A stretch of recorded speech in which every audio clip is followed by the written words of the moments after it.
విజయవాడ పోలీసులు మాజీ ఎంపీ గోరంట్ల మాధవ్కు విచారణ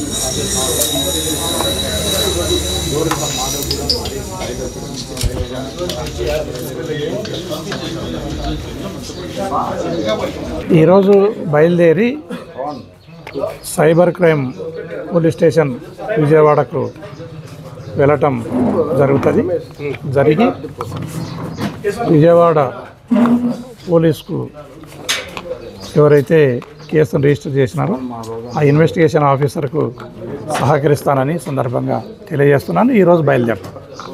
సార్, ఎన్ని గంటలకి హాజరు కావచ్చు? ఈ ప్రభుత్వ తీరును ఏ విధంగా చూస్తున్నారు? ప్రభుత్వ తీరును తీవ్రంగా ఖండిస్తున్నాము. ఈ ప్రభుత్వము తప్పుడు కేసులు, అక్రమ అరెస్టులతో ముందుకు పోతుంది. దీన్ని వైఎస్ఆర్ కాంగ్రెస్ పార్టీ కాదు, యావత్ రాష్ట్ర ప్రజలు కూడా దీన్ని తీవ్రంగా వ్యతిరేకిస్తున్నారు, ఖండిస్తున్నారు.